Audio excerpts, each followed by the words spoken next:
로마의 고위 관리인 데오빌로 가카에게 복음서를 기록하여 보냈던 누가는 또다시 그 연장성상에 있는 사도들의 행적과 교회 역사를 기록한 본서를 보내기 위해 기록하고 있습니다. 누가는 먼저 부활하신 예수님께서 택하신 사도들에게 예루살렘을 떠나지 말고 당신께서 말씀하신 아버지께서 약속하신 것을 기다리라고 명령하셨습니다. 아버지께서 약속하신 것이란 예수님께서 이미 여러 차례 그들에게 밝히신 바와 같이 성령님이시며 그들이 사도로서 증인으로서 사명을 온전히 감당하고 또한 이 땅에 교회가 세워지기 위해 반드시 선행되어야 할 것이 성령님을 통한 성령 세례라는 것을 그들에게 밝혀주셨습니다. 하지만 제자들은 주님의 이 말씀을 들은 이후에 그 성령 세례를 받는 때가 이스라엘이 회복될 때인지에 대해서 계속해서 반복해서 집요하게 물었습니다. 이는 그들의 생각과 사고 그리고 모든 관심이 온통 로마 제국으로부터 자신들의 나라가 정치적 독립에 있다라는 것을 밝혀주고 있습니다. 그들이 아직도 예수님께서 인류를 구원하시기 위해 메시아라는 사실을 온전히 믿지 못하고 있다라는 사실을 증언해주고 있는 것이며 또한 그들이 성령님을 통한 변화가 이루어지지 않았기 때문에 이와 같은 일들이 생겨났다는 것을 말씀을 통해서 확인할 수 있습니다. 예수님께서는 그런 제자들에게 때와 시기는 아버지의 권한이므로 너희가 알 바가 아니라고 단호하게 대답하셨습니다.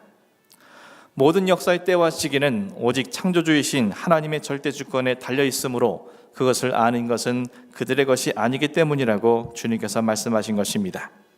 그리고 그들에게 또 이렇게 명령하셨습니다. 오늘 본문 8절 말씀을 다시 한번 보겠습니다. 오직 성령이 너에게 임하시면 너희가 권능을 받고 예루살렘과 온 유대와 사마리아와 땅끝까지 이르러 내 증인이 되리라 하시니라. 이스라엘의 회복의 때가 언제인지를 묻는 그들에게 때와 시기는 아버지의 권한이므로 너희가 알 바가 아니라고 단호하게 말씀하셨던 주님께서는 오직으로 시작되는 명령을 그들에게 전달하고 계십니다. 오늘 본문 속에 기록된 오직이라는 단어가 부정문 다음에 사용될 때에는 이어지는 문장을 통해서 긍정적 의미를 강조하는 효과를 가져오게 됩니다. 따라서 예수님께서 제자들에게 너희가 알 바 아니다 라는 부정문을 사용하신 이후에 오직이라는 단어를 사용하여서 말씀하신 것은 곧 너희들이 반드시 알아야 될 것은 때와 시기가 언제이냐는 것이 아니라 지금부터 말하는 바로 이것이라는 것을 그들에게 강조하고 계신 것이었습니다. 결과적으로 예수님께서 반드시 그들이 알아야 할 것이라고 강조하신 명령은 그들이 당신의 증인이 되어야 한다라는 사실이었습니다. 본문 속 우리말로 되리라 라는 단어는 헬라어 성경에서 문법적으로 미래형과 동시에 명령형으로 기록되어 있습니다. 즉 본문은 제자들이 주님의 증인이 될 것이라는 예언임과 동시에 반드시 그들이 주님의 증인이 되어야 한다라는 사실을 강조하고 있는 명령인 것입니다. 그러나 주님께서 무작정 제자들에게 주님이 증인이 되라고 명령하신 것은 아니었습니다. 예수님께서는 그들에게 성령이 너에게 임하시면 너희가 권능을 받고 내 증인이 되리라고 말씀해 주셨습니다. 따라서 그들이 성령님 안에서 권능을 받음으로 주님의 증인이 될 수 있다라는 사실을 그들에게 말씀해 주신 것입니다. 또 본문 속에 오직이라는 단어를 통해서 또 한 가지 주의 깊게 보아야 할 것은 우리말 성경에서 번역상으로는 오직이 성령이 너에게 임하시면이라는 말을 수식하는 것처럼 보이지만 원어 성경에서는 오직이라는 단어 바로 뒤에 너희가 권능을 받고 라는 문장이 쓰여 있다는 것입니다. 그리고 이 문장이 본절 전체의 서두에 나온다는 것은 본절의 강조점이 주님이 증인이 되기 위해서는 반드시 성령 안에서 권능을 받는 일이 되어야 한다는 것을 그들에게 강조하여 말씀하신 것입니다. 그렇다면 예수님께서 말씀하신 성령님께서 주시는 권능은 구체적으로 무엇을 의미하는 것인지 주님의 증인이 되기 위해 우리는 반드시 이 사실에 대해서 바르게 점검할 수 있어야 할 것입니다. 성경 속에서 권능이라는 단어는 주로 성령님의 힘이나 예수님의 능력과 관련되어서 사용되는 단어였습니다. 특히 누가는 자신이 기록한 복음서에서 능력은 예수님이 사역을 시작할 수 있도록 위로부터 내려오는 능력인 성령의 힘으로써 병을 고치고 귀신을 제어하며 원수를 대적할 수 있게 하는 하나님의 나라의 확장과 관련된 필수 불가결한 능력이라고 소개하고 있습니다. 또한 누가는 예수님께서 12 제자들을 한시적으로 파송할 때에 그들에게 모든 귀신을 제어하고 병 고칠 능력을 주셨음을 기록할 때에도 이 단어를 사용하였습니다. 이제 제자들이 주님께서 승천하신 이후에 주님의 증인이 되기 위해서는 반드시 이와 같은 권능을 받아야 함을 그들에게 말씀하신 것입니다. 하지만 중요한 것은 권능이라는 단어가 단지 외형적으로 나타나는 어떠한 능력만을 의미하는 것이 아니라는 것입니다. 예수님께서는 이 권능을 받기 위해서는 너희에게 성령이 임하시면이라는 전제를 말씀하고 계십니다. 본절 속에 또한 너희에게에서 무엇에게의 원어상의 뜻은 무엇 위에라는 뜻입니다. 따라서 너희에게라는 말의 보다 정확한 의미는 너희 위에라는 말과 같은 뜻인 것입니다. 이 단어는 누가가 기록한 누가복음 3장 22절 말씀 속 예수님께서 세례 요한으로부터 세례를 받으실 때에 성령이 비둘기 같은 형체로 예수님 위에 강림하신 모습을 연상하게 해줍니다. 여기서 사용된 예수님 위에의 위에라는 단어가 본문속 단어와 같은 단어를 사용하기 때문이며 예수님께서 세례를 받으심으로 성령님이 임하셔서 모든 귀신을 제어하고 병경자들을 치유하는 위로부터의 능력이 임하여 공생애를 시작하신 것처럼 제자들 역시 그들 위에 성령이 임하심으로 그들의 권능을 받고 앞으로 증인으로서의 삶을 시작할 수 있는 그런 계기가 될 것이기에 우리는 그 속에서 주님의 모습을 확인할 수 있게 되는 것입니다. 사랑하는 성도 여러분, 예수님께서는 오늘도 우리에게 당신이 증인이 될 것을 명령하고 있습니다. 그리고 이를 위해서 성령님의 임하심 속에 권능을 받아야 한다는 것 또한 우리에게 말씀하고 계십니다. 그렇다면 우리는 성령님께서 임하시는 그리고 그 속에서 권능을 받기 위해 무엇을 해야 하는지 심각하게 고민할 수 있어야 합니다. 우리는 그 길을 성령님께서 예수님께서 임하실 때가 예수님께서 세례 요한으로부터 세례를 받는 시점이라는 것을 통해서 깨달을 수 있습니다. 오늘날에나 과거에나 세례란 인간이 자신의 죄를 회개하면서 씻음받고 주님 안에서 전혀 새로운 존재로 살아가겠노라는 결단의 예식입니다. 따라서 세례라는 것은 오직 사람을 위한 예식인 것입니다. 이 말은 곧 하나님이신 예수님께서는 세례를 받으실 필요가 전혀 없었다는 것입니다. 그럼에도 불구하고 예수님께서는 죄인에 불과한 인간 앞에 무릎을 꿇으시고 세례를 받으신 것입니다. 하나님이신 예수님께서 죄인에 불과한 세례 요한 앞에 무릎을 꿇으시고 세례를 받으심으로 공생애를 시작하셨다는 것은 예수님께서 직접 밝히신 바와 같이 당신이 이 땅에 오신 것은 섬김을 받기 위함이 아니라 오히려 인간을 섬기기 위해 오셨다는 사실을 모든 사람들 앞에 공포한 것입니다. 그런 예수님 위에 성령님께서 비둘기 같은 형체로 임하여 주셨고 하늘에서는 예수님을 향해서 너는 내 사랑하는 아들이라고 선언해 주신 것입니다. 그리고 성령님이 임하여 주심으로 예수님께서는 이 땅을 구원하시려는 당신의 공생애를 비로소 시작할 수 있게 된 것입니다. 사람 앞에 당신의 무릎을 꿇으신 그 주님 위에 성령이 임하셨다는 사실과 그런 주님을 향해서 하나님의 아들인 것을 공표해 주신 것은 그 의미가 무엇인지 우리에게 가르쳐주고 있는 것입니다. 또한 우리는 예수님뿐만 아니라 오순절날 일명 마가의 다락방에 성령님께서 임하시기 전 그곳에 모여있던 120여 명의 성도들의 모습을 통해서 또한 그 길을 찾을 수 있게 됩니다. 오순절날 성령님께서 이 땅에 임하시기 전 사도들을 비롯한 그곳에 있는 120여 명의 성도들이 어떤 영적인 상태에 있었는지에 대해서 우리는 사도행전 1장 24절과 25절 말씀을 통해서 확인할 수 있습니다. 그들이 기도하여 이르되 무 사람의 마음을 아시는 주여, 이 두 사람 중에 누가 주님께 택하신 바 되어 봉사와 및 사도의 직무를 대신할 자인지를 보이시옵소서.